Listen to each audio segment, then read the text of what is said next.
Mesdames et messieurs, bon après-midi. C'est pour moi un honneur d'être là.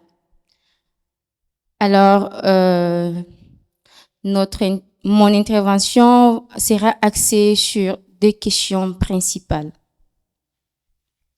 Comment passer de l'idée de s'engager à s'engager véritablement? Et comment dépasser les limites et transformer son environnement? Mesdames et messieurs, je viens de la région de l'extrême nord. Une région réduite souvent aux limitations imaginaires, liées à l'insécurité, à la domination des hommes sur les femmes, aux violences basées sur le genre, à l'analphabétisme, à la pauvreté. Et j'en passe. Pourtant, je viens aussi de cette région de résilience, de solidarité et d'espoir.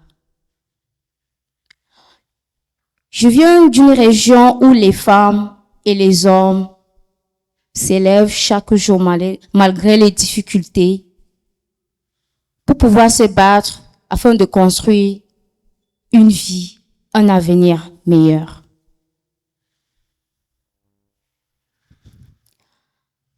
Le premier enseignement, c'est comment transformer les limites imposées en un moteur de détermination. À partir de mon parcours, de mon histoire, très tôt, j'ai été confrontée aux préjugés liés au genre. Après l'obtention de mon CEP, mon parcours scolaire fut interrompu. Mon père considéra qu'investir dans l'éducation de la jeune fille était inutile. À ce moment-là, deux choix s'offraient à moi. Entre accepter cette réalité ou décider qu'elle n'allait pas définir mon avenir. J'ai choisi la deuxième option.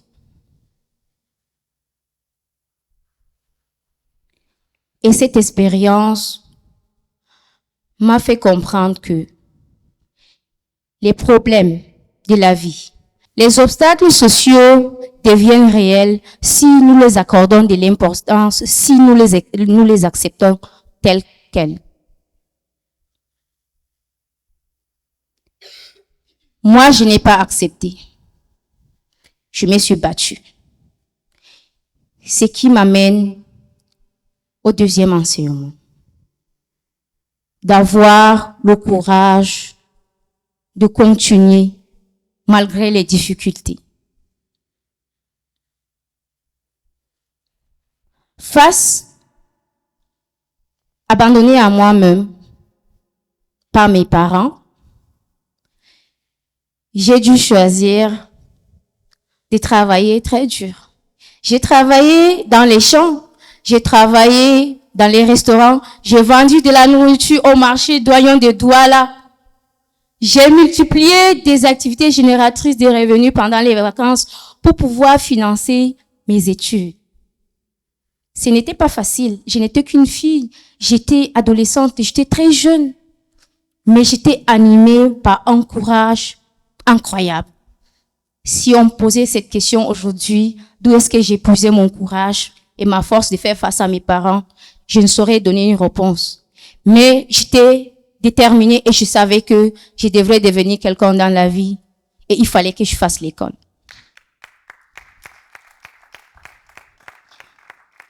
Alors, malgré les défis qui étaient tellement nombreux, malgré les incertitudes permanentes, malgré les ressources limitées,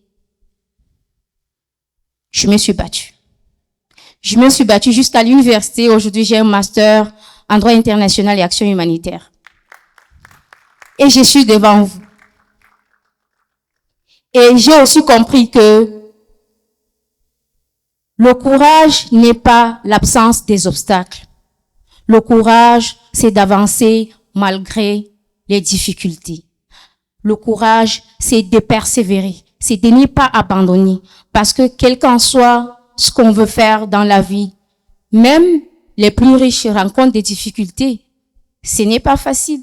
Il y a toujours des difficultés, mais il faut pas abandonner. Il faut avoir de la foi. Il faut croire en soi et croire en son projet, en ses potentiels.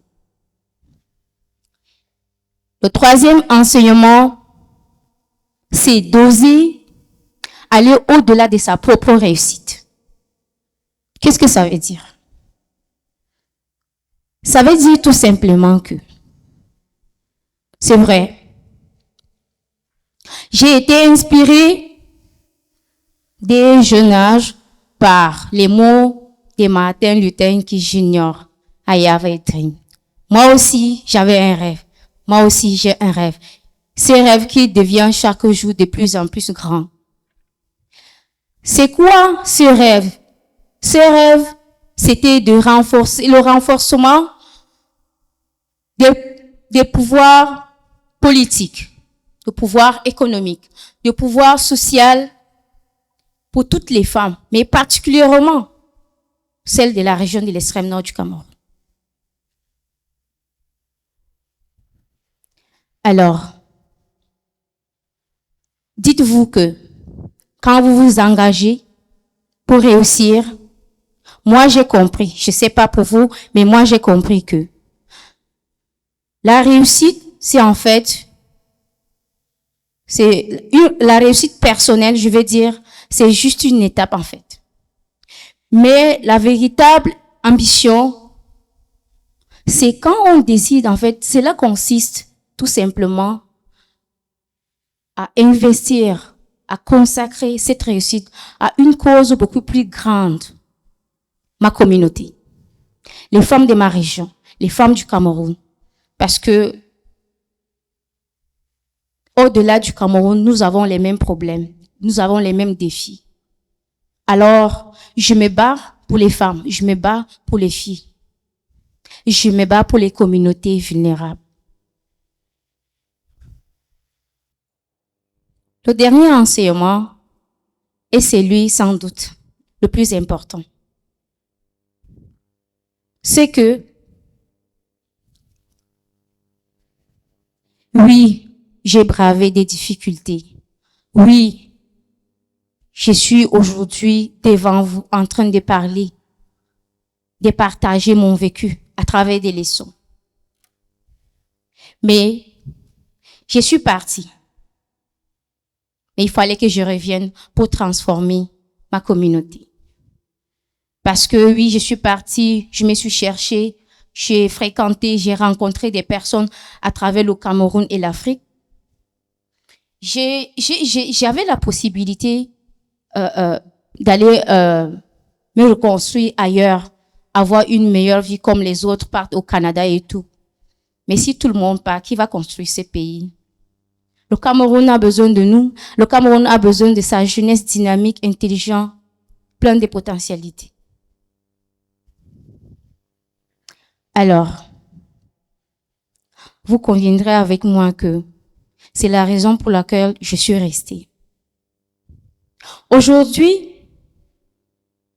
je me tiens devant vous, certes, au TEDx, pour partager mon expérience. Ce que vous ne savez pas, c'est que oui, je suis Satribaï Suzanne.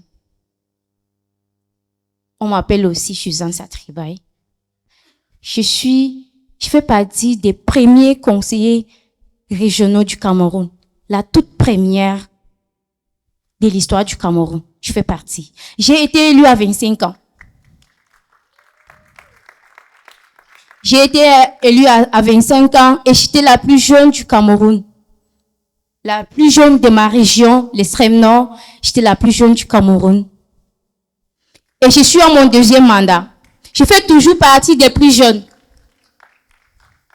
Je suis par ailleurs fondatrice et coordonnatrice exécutive de l'organisation African Community Engagement qui est engagée sur les questions des droits humains, mais principalement sur l'éducation de la jeune fille parce que cela a un lien avec mon histoire. Cela me ramène à mon vécu. Comment est-ce que j'ai eu cette audace, j'ai eu ce courage-là de faire face à mon père, de lui dire, papa, je vais pas me marier maintenant. Oui, je veux me marier. Oui, vous avez vos idées, on vous a éduqués. Vous avez tout le temps, vous nous avez toujours rappelé que la femme, c'est pour aller en mariage, la femme, c'est pour faire les enfants et tout. Mais moi, je vais devenir quelqu'un. Et si je ne fréquente pas, ça ne sera pas possible. Alors, je ne pourrai pas. Je suis devenue, entre guillemets, cette rebelle de la famille. Parce que je me suis rebellée contre mes parents. Et jusqu'à aujourd'hui, même au conseil régional, c'est toujours pareil parce que quand quelque chose ne va pas, je vais parler. Parce que je suis là, oui, pour assister aux sessions, pour voter des lois, délibérer les projets et tout. Mais je dois aussi parler quand ça ne va pas. Si je ne parle pas, je suis là, je marche juste. À quoi je sers? Je ne sers à rien. Cela ne fait aucune différence entre moi et toutes ces élites qu'on dit souvent que on les pêche juste pour venir remplir les formalités. Cela doit changer et j'aimerais aussi que les jeunes d'ici présents prennent.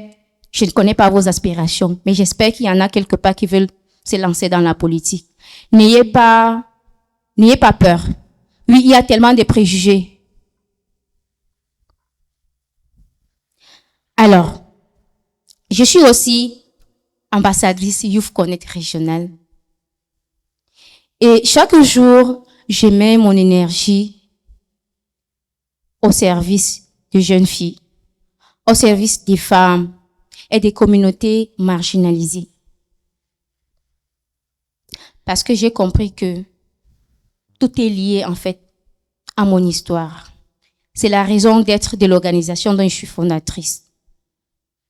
Et nous les accompagnons chaque jour à travers des formations, de renforcement des capacités, la mise en œuvre de projets, le programme de mentorat et plein d'autres. Oui, je suis partie et je suis revenue dans cette région qui traverse aujourd'hui, depuis 2013, une crise sécuritaire Boko Haram, les méfaits du changement climatique. Je suis Satrabaï Suzanne. Je viens de là où beaucoup pensent que rien n'est possible. Mais mon histoire m'a permis de comprendre qu'aucun territoire n'est condamné, qu'aucune femme n'est destinée à être invisible. Et qu'un simple engagement sincère peut transformer toute une communauté. Je vous remercie.